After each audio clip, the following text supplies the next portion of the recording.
The grainy, black and white photograph, its edges crisscrossed with the grid lines of a targeting system, landed on the desk of General Mark, Dutch, Holland with the weight of a tombstone. It was a Tuesday morning in the autumn of 1984, and in the sterile, fluorescent-lit world of the Pentagon's National Military Intelligence Center, Tuesdays were for routine threats. This was not routine. The image had been snatched from the belly of a KH-11 Kennen satellite as it passed over the top-secret Ramenskoye Flight Test Center, a sprawling complex of runways and hangars hidden deep inside the Soviet Union. For years, Ramenskoye had been the birthplace of Soviet aviation's monsters, but this was something new. Something different. General Holland, a veteran pilot with a face like a relief map of Korea and Vietnam, leaned in, his reading glasses perched on the end of his nose. He didn't need an analyst to tell him what he was seeing. His gut, an organ honed by 40 years of flying and fighting, did that for him. Jesus H. Christ, he whispered, the words a soft exhalation of dread. The aircraft on the tarmac was a predator.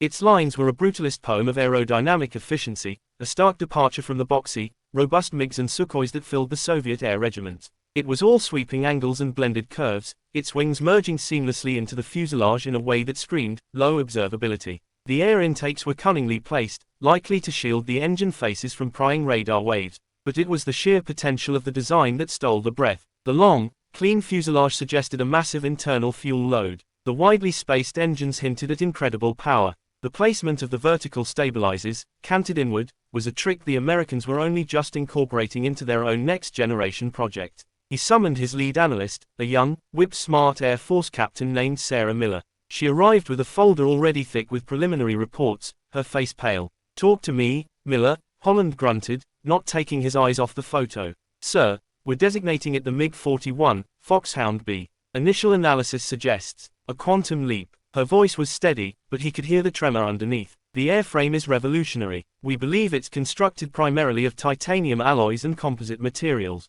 Our initial modeling of its radar cross-section is concerning. It may be an order of magnitude smaller than a standard flanker." She laid out another series of photos, showing the aircraft from different angles. The engine nozzles are shielded, but the size of the intake suggests twin, high-thrust turbofans. Our propulsion people estimate a thrust-to-weight ratio potentially exceeding 1.3 to 1. That's better than our F-15 Eagle. Significantly better. Holland felt a cold knot tighten in his stomach. The F-15 was the undisputed king of the air-to-air arena, its power-to-weight ratio its crown jewel. This thing, on paper, was a usurper. And the avionics? He asked, almost not wanting to know. Miller slid a third photo across the desk. It was a close-up, enhanced and sharpened by the wizards at the National Photographic Interpretation Center. It showed the nose cone of the new jet. The radome is significantly larger than that of the MiG-31. We believe it houses a new phased array radar system, the SBI-16, Zaslan A. Signals intelligence from our listening posts near the test range have picked up emissions we can't fully decipher. The processing power appears to be a full generation ahead of our own and APG-63. It could track more targets, at longer ranges, and through heavier jamming. She looked up, her eyes meeting his. The simulations, General, they're predicting catastrophe. In a head-to-head engagement against our current fleet, the loss exchange ratio is unacceptable. The Pentagon, within days, had a new name for the Phantom jet. It wasn't a Foxhound or a Fulcrum. In the dry, terrifying language of military intelligence, it was labeled the most dangerous fighter ever built. In the wargaming computers at NATO headquarters, blue force icons representing F-15s, F-16s, and tornadoes winked out in swathes whenever the red, MiG-41, icons entered the battlespace. The balance of power in the skies, a balance meticulously maintained for decades, had just been shattered by a single photograph. The fear, potent and corrosive, began to seep through the upper echelons of NATO. It was a low-grade fever in the command bunkers of Europe. Then, the defector arrived, and the fever spiked. His code name was Midnight, and he was a radar technician who had worked on the peripheries of the Project 1.44 inches program, the Soviet internal designation for the new fighter. Debriefed in a safe house outside of Frankfurt, his information was a cascade of nightmares, each one worse than the last. The CIA report, stamped with a crimson urgent action banner, landed on General Holland's desk a week later. He read it with a growing sense of disbelief. Midnight confirmed the worst of their suspicions, then added horrifying new details. The jet, he claimed, could indeed supercruise, maintain supersonic speeds without the use of fuel-gulping afterburners. This meant it could dash into combat at Mach 1.5, its engines efficient, its thermal signature low, while Western fighters would be forced to light their burners, bleeding fuel and announcing their presence with brilliant plumes of heat. Its weapons were even more terrifying. It was designed to carry the new R-37 Ampula missile, a long-range monster with an estimated range of over 150 kilometers and acclaimed fire and forget capability that could engage multiple targets simultaneously. This wasn't just a new jet, it was a new system, a flying sniper's nest that could kill from over the horizon. But it was MIDNIGHT's whispers about its electronic and sheer kinematic capabilities that crossed into the realm of the apocalyptic. He spoke of an integrated jamming suite, the Kibane-M, so powerful it could create false armadas on enemy radar screens, blinding and confusing entire networks. And then, the final, almost mythical claim, that in testing, the prototype had demonstrated a kinetic escape capability. That it could, upon detecting a missile launch, execute a maneuver so violent, an acceleration so sudden, that it could literally outrun an incoming AMRAAM missile. Sir, we have to assume a portion of this is disinformation, Captain Miller argued, trying to maintain a professional distance. The outrunning a missile claim defies physics. The G-forces would kill the pilot. Does it matter, Captain? Holland replied, his voice gravelly with fatigue. He gestured to the stack of reports. Whether it's true or not is almost irrelevant. The belief that it's true is what changes the calculus in the Kremlin. They will act more boldly. They will push harder. And our pilots will go into a fight believing they are outclassed. Fear is a weapon. And right now, the Soviets have just armed themselves with a new one. He was right. Overnight, NATO strategy shifted. Air defense plans, meticulously crafted over decades, were suddenly obsolete. The concept of the Airborne Warning and Control System, AWACS, the linchpin of NATO's air battle management, was now in jeopardy. A fighter that could supercruise, jam effectively, and fire long-range missiles was a dedicated AWACS killer. Training exercises began to emphasize low-level penetration, a desperate attempt to hide in the ground clutter from a predator that owned the high altitude. The confidence of the Western Air Forces, a vital intangible, began to erode. Billions of dollars in emergency funding were hastily diverted. Development of the F-22 Raptor, a still drawing board concept, was accelerated to a breakneck pace. Stop-gap upgrades for the F-15 and F-16 were fast-tracked. The Pentagon was in a panic, racing to counter a Ghost, a fighter that had never been seen in the wild, a collection of terrifying capabilities born in a satellite photo and given voice by a defector's whispers. The MiG-41 was not just a plane, it was a specter haunting the dreams of every NATO commander, a revolution in the sky that they were utterly unprepared for. The tension in the West had reached a fever pitch. For months, the Foxhound B had existed only as a phantom, a collection of grainy photographs, terrifying defector testimony, and catastrophic computer simulations. It was a specter used to justify budget increases and strategic shifts. But on a crisp, clear morning in July 1985, the specter became flesh and blood. The occasion was the annual Aviation Day parade at Tushino Airfield, just outside Moscow. It was a stage-managed spectacle of Soviet might, a carefully choreographed ballet of power designed to intimidate. Western military attachés and intelligence officers sat in a designated bleacher, their binoculars and long-lens cameras at the ready, their faces masks of professional detachment. They had seen the latest MiG-29s and Su-27s perform the dramatic Cobra maneuvers, impressive but known quantities. Then, the announcer's voice, booming from the loudspeakers, took on a new, triumphant tone. Comrades, witness the vanguard of the motherland's air defense. The future is now. A ripple of confusion went through the Western observers. The flight schedule they had been provided listed no new aircraft. Then, they saw it. 2 of them. They appeared from behind a bank of clouds, not with the roaring climb of their predecessors, but with an eerie, silent acceleration that seemed to defy the very sound barrier. Their shapes were unmistakable, the same sleek, blended body design from the satellite photos, but now rendered in 3 terrifying dimensions. The sunlight glinted off the dark, radar-absorbent gray paint. They flew in a tight, precise formation, but there was a strange, almost fluid quality to their movement, as if they were not fighting the air, but commanding it. Then the performance began. On a pre-arranged signal, the 2 jets split. One pitched upward into a near-vertical climb, its afterburners igniting not with a roaring boom, but with a focused, shimmering pulse of heat. It rocketed skyward, still accelerating, leaving its Su-27 escort floundering in its wake, looking as sluggish as a transport plane. The other jet executed a turn so tight, so violent, that the observers half expected to see the wings tear off. It bled off almost no energy, carving a perfect, impossible circle in the sky that no Western fighter could hope to match. A British air attaché, a former Lightning pilot, lowered his binoculars, his mouth agape. "Good Lord," he muttered. "It's like watching a falcon among pigeons." The nickname spread through the NATO intelligence community within hours, the Phantom Ace. It was perfect. It was elusive, deadly, and seemingly possessed of supernatural skill. The public display, far from calming Western nerves, had poured gasoline on the fire. The simulations, it seemed, had been conservative. The defectors' claims now seemed not just plausible, but understated. The fear was no longer theoretical. They had seen it fly. But everything they saw was a masterclass in deception. The aircraft at Tushino were not standard production models. They were demonstrators, hand-built prototypes with weight-saving measures, pre-programmed flight computers for their aerobatic routines, and engines tuned for short, spectacular bursts of power.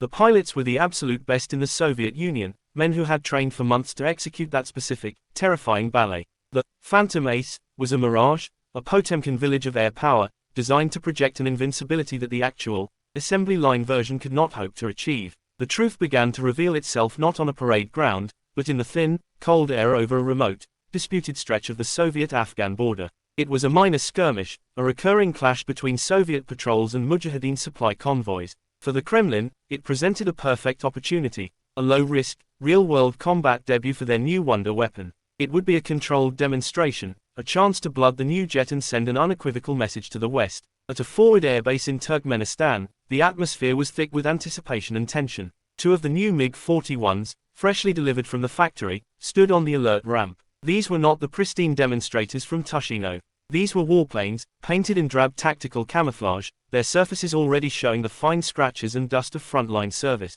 The ground crews, more familiar with the rugged simplicity of older MiGs, moved around the new jets with a kind of reverent anxiety. The aircraft were notoriously complex, a maze of delicate sensors and temperamental computer systems. The pilots, Captains Dmitry Volkov and Alexei Petrov, were good, solid regimental pilots. They were not the elite testers from Tushino. They had undergone a rushed conversion course, learning the immense power of the new jet but also its quirks and demands. As they strapped into their cockpits, the scent of ozone, sweat, and new leather filled their helmets. The canopy hissed shut, sealing them in a world of flickering green CRT displays and the low hum of the aircraft's nervous system. Falcon 1 and 2, you were cleared for scramble. Vector 180, climb to Angels 25. Bandits reported, to low and slow transport aircraft attempting a border crossing. Engage and destroy. The twin turbofans spooled up with a deep, powerful roar. The acceleration as they hurtled down the runway was brutal, pinning Volkov and Petrov to their seats. It was, as always, intoxicating. They climbed out, the world flattening beneath them, the sky deepening to a dark blue.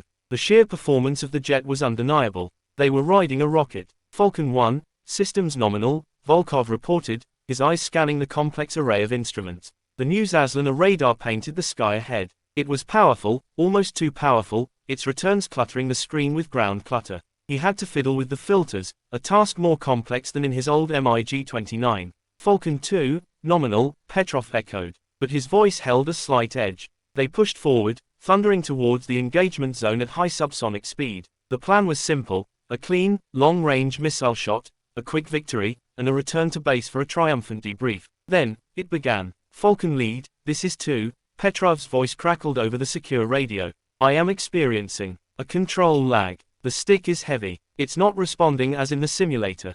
Volkov frowned. Check your flight control system. Reset to secondary. A moment of silence, filled only with the hiss of static. I've tried. It's sluggish. Like flying through syrup. The aircraft is not turning with me. This was not part of the plan. The Phantom Ace was supposed to be agile, responsive, a predator. Not this. Suddenly, Volkov's own cockpit erupted in a cacophony of warning tones. A master caution light flashed amber on his panel. Falcon 2, I have a fault. Multiple system warnings. My radar it's cycling. I'm losing tracking data. The powerful, next-generation radar, the one that was supposed to give them an unassailable advantage, was faltering. The complex cooling system, overstressed by the combination of high power output and the thermal soak of the desert sun, was overheating. The computer, overwhelmed by the real-world clutter and the processing demands of the new software, was glitching. Down below, the two ancient and two cold biplanes, their engines puttering, droned on unharmed. The Mujahideen pilots, flying a plane made of wood and canvas, had no idea that the most advanced fighter jet in the world was hovering impotently above them,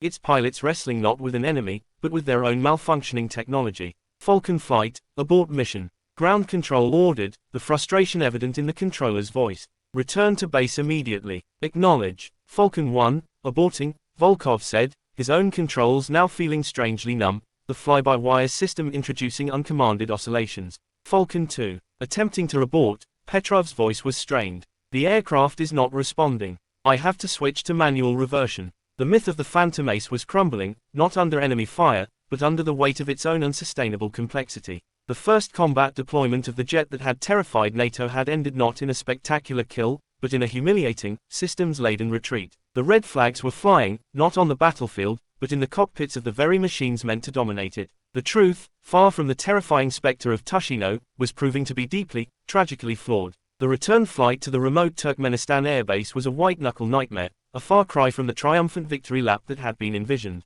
Captain Alexei Petrov, his flight suit soaked with a cold sweat, was no longer a pilot in command of a cutting-edge weapon, he was a systems operator in a failing machine, fighting for his life. The control lag he had initially reported had worsened into a full-blown rebellion of the flight computers. The Phantom Ace was not flying, it was arguing. The revolutionary fly-by-wire system, designed to translate gentle stick pressures into impossibly agile maneuvers, was now interpreting his inputs with a dangerous, electronic stupidity. A request for a gentle, 5-degree bank would be met with nothing, then a sudden, jerky 10-degree roll. The airframe, pushed beyond its carefully calculated limits, began to protest. A deep, resonant vibration started somewhere in the fuselage, a bone-jarring shudder that intensified with every attempted correction. It wasn't the clean, powerful hum of speed, it was the rattling death knell of a structure under immense, unintended stress. In the other cockpit, Captain Volkov was fighting his own electronic war. The magnificent Zaslana radar, the all-seeing eye, that was supposed to be a generation ahead of the West,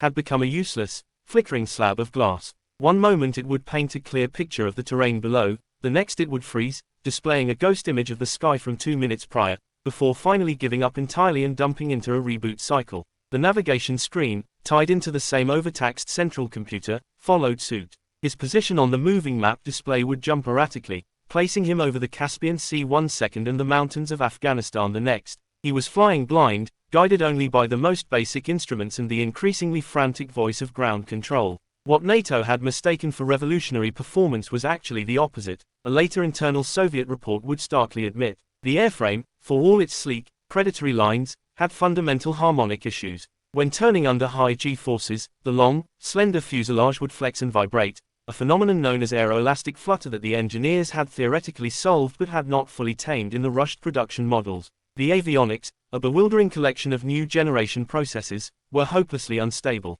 The software, millions of lines of bug-ridden code, was constantly crashing, unable to handle the real-world data stream from the sensors it was meant to process. The targeting sensors, so powerful on paper, would simply overload and shut down when faced with the complex clutter of a real landscape, as opposed to the sterile environment of a test range. Petrov, wrestling with the unresponsive controls, later described the sensation with a grim, pilot's poetry. It was not like flying a fighter. It was like flying a brick with wings too small and an engine too big. The immense power of the engines, the very thing that had so terrified Western observers, was now a liability. It was a sledgehammer in a hand that could no longer feel its fingers. Every throttle adjustment threatened to exacerbate the instability, to push the trembling airframe past its breaking point. Back in the operations bunker, a grim silence had fallen. The senior officers, who had been monitoring the mission with proud anticipation, now stood frozen, their eyes glued to the radar scopes that showed the two blips of the MiG-41s drifting erratically. The radio traffic told the whole, humiliating story.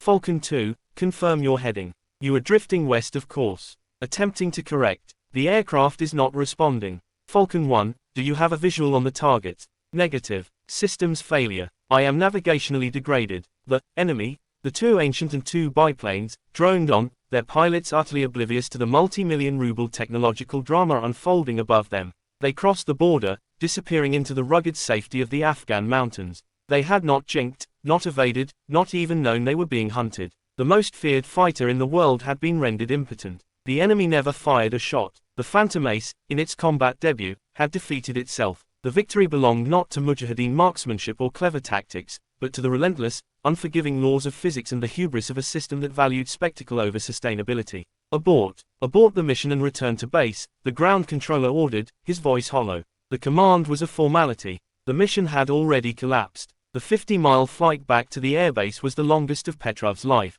The vibrations were worsening, and new warning lights were igniting across his panel like a grim Christmas tree. A hydraulic pressure warning. A fuel imbalance alert. The massive engines, starved of clean data from the flight computers, were running rough, their smooth power replaced by unsettling surges and stutters. He declared an emergency. Fire trucks and ambulances lined the runway, their lights painting the dusty tarmac in streaks of red. Volkov, his own systems partially recovered, landed first, his jet rolling out with a shuddering sigh of relief. Now it was Petrov's turn. He lined up on final approach, his speed too fast, his sink rate too high, but his ability to make fine adjustments utterly gone. The aircraft felt like a runaway train. He fought the stick, his muscles burning, as the runway threshold rushed up to meet him. The main landing gear touched down with a screech of rubber, but the strain was too much. The left strut, already compromised by the violent vibrations of the flight and flawed by rushed manufacturing, gave way. It collapsed inward with a sickening, metallic crunch. The Phantom Ace slammed onto its left wing,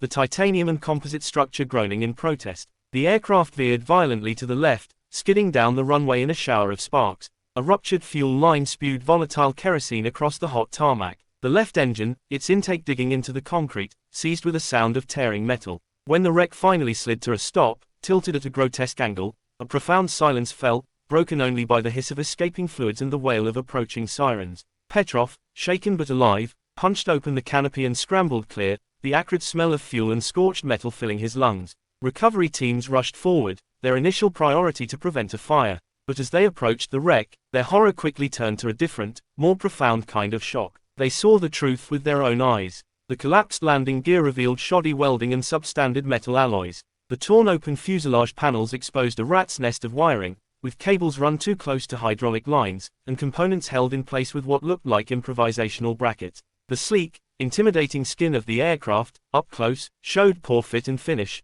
with uneven gaps and hastily applied sealant. The officers from Moscow who arrived the next day to lead the investigation walked through the hangar where the crippled jet had been towed. They saw the same things the ground crews had seen. One of them, a grizzled old colonel from the technical directorate who had come up through the ranks with the MiG-21, knelt by the shattered landing gear. He ran a gloved finger over a coarse, unfinished weld. He didn't need the full report. The evidence was right in front of him, ugly and incontrovertible. The jet wasn't advanced. It was unfinished. It was a Potemkin village of air power, a spectacular facade built to win parades and terrify intelligence analysts, but one that collapsed under the first, faint breath of reality. The Phantom Ace was a phantom no longer. It was a broken, flawed, and very real testament to the fatal gap between ambition and execution. The myth had shattered on a dusty runway, exposing the hollow truth within. The news of the humiliating failure over the Afghan border and the subsequent crash landing did not remain a secret for long. In the insular, gossip-ridden world of a Soviet forward airbase, such a catastrophe was impossible to contain. Whispers traveled down the chain of command, and from there, to the ears of a low-level KGB cipher clerk in East Berlin who had been on the CIA's payroll for years. The information, fragmented but explosive, was passed to his handler. Within 48 hours, a raw intelligence report, marked with the highest confidence rating, landed on General Holland's desk. It was the first thread, and when pulled, the entire tapestry of the Foxhound bee began to unravel, activating every sleeper agent, every signals intelligence post, and every sympathetic defector they had cultivated. NATO intelligence launched a targeted blitz. They weren't looking for new secrets about the jet's capabilities, they were looking for its birth certificate, its medical records, its internal performance reviews. And the Soviet system, buckling under its own weight and paranoia, provided them in abundance. Within weeks, intercepted internal memos from the Mikhail Gurevich Design Bureau, smuggled out by a disgruntled engineer, painted a picture of pure chaos. They spoke of rushed development cycles, imposed by the Politburo to meet the anniversary of the revolution. They detailed critical shortages of high-quality titanium alloys, forcing the substitution of heavier, weaker steel in non-critical structural members, a change that had disastrous consequences for the aircraft's delicate weight balance and performance envelope. Most damning were the reports on the avionics. The brilliant Zaslana radar and the complex flight computers had never been intended for mass production in their current state. They were laboratory prototypes, hand-soldered by teams of genius engineers who alone understood their quirks. The factories tasked with building them were working from incomplete blueprints, their workers struggling to replicate the precision of the master units. The result was a fleet of aircraft whose electronic brains were fundamentally unstable, prone to the freezing and rebooting that had crippled Volkov and Petrov. Another intercept, this time from a communications line between the Ministry of Defense and a factory director in Siberia, revealed the desperate measures taken to meet quotas. The required batch of microprocessors for the flight control system is unavailable. We are substituting units from the Tupolev Tu-144 inventory. They are not rated for the G-forces, but they are electrically compatible. The Soviets were cannibalizing parts from their failed supersonic airliner to build their premier fighter jet. NATO analysts, who had spent years living in the shadow of this technological titan, now looked upon their own projections with a sense of dawning, profound embarrassment. The terrifying superplane was not a marvel of engineering. It was a house of cards, held together with optimism, propaganda, and immense political pressure. The vibration wasn't a byproduct of immense power, it was the shudder of a flawed airframe. The radar's flickering wasn't a sophisticated jamming technique, it was a system in terminal failure. The myth of the Phantom Ace had been a deliberate, state-sponsored creation. The Kremlin, acutely aware of the technological gap that was opening with the West's new F-15 and F-16 programs, had made a strategic decision. If they could not immediately build a better fighter, they would create the perception of one. The Tushino Air Show was not a demonstration, it was a theatrical production. Behind the spectacle, the reality for the engineers and factory workers was a nightmare of impossible demands. Teams worked 18-hour shifts under the watchful eyes of KGB political officers, their progress measured not by quality, but by adherence to impossible schedules. The special paints and radar-absorbent materials, so sleek in satellite photos, were applied in poorly ventilated hangars by workers who lacked the proper protective equipment, resulting in inconsistent coatings that often peeled or bubbled. The legendary engines were built by a factory that lacked the precision milling machines to consistently produce the perfect turbine blades they required. The result was a fleet of power plants with wildly varying performance and reliability. Some produced the terrifying thrust seen at Tushino, while others, like the ones on Petrov's jet, were fragile and temperamental. The fighter had been a colossal, breathtaking bluff, a poker player's all-in bet with a worthless hand. And NATO, staring at the satellite photos and the defector reports, had folded without ever calling. They had feared the symbol, not the substance. The crash landing in Turkmenistan was the final straw.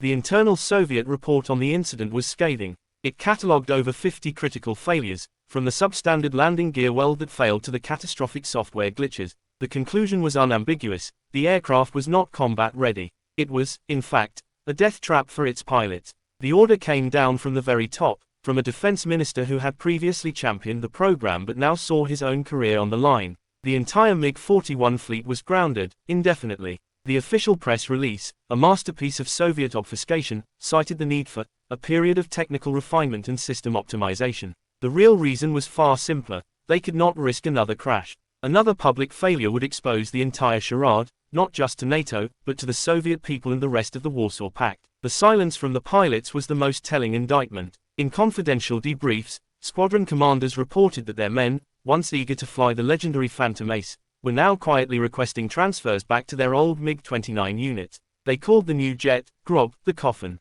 The production lines at the Voronezh aircraft factory, which had been ramped up in a fit of patriotic fervor, slowly ground to a halt. The half-built airframes were quietly dismantled, their valuable components scavenged for other, less ambitious projects. The MiG-41, the jet that was meant to guarantee Soviet air supremacy for a generation, was quietly, unceremoniously, cancelled. In NATO headquarters, the reaction was a complex cocktail of overwhelming relief and profound professional embarrassment. The war game scenarios were recalculated. The terrifying red icons of the Foxhound B were removed from the tactical maps. The multi-billion-dollar emergency funding for the F-22 was quietly scaled back. The threat that had dictated strategy for half a decade was suddenly gone. Behind closed doors, in the secure briefing rooms where the initial panic had taken hold, a painful post-mortem began. Analysts re-examined the Tushino footage. Without the lens of fear, they could now see the clues they had missed. The way the aircraft only performed specific, pre-rehearsed maneuvers. The lack of any footage of it carrying a full combat load.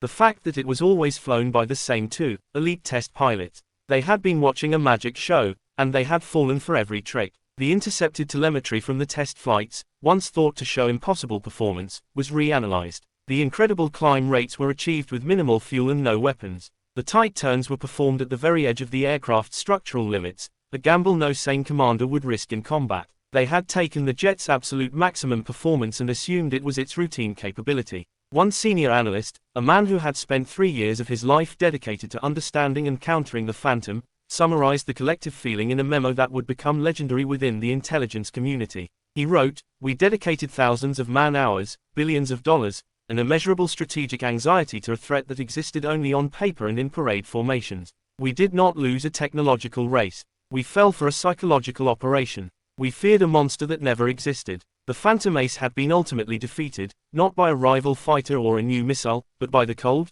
hard, unglamorous reality of metallurgy, software engineering, and industrial competence. It was a lesson that would linger for a generation. Sometimes, the most terrifying weapon an enemy possesses is not their technology, but their ability to make you believe in it.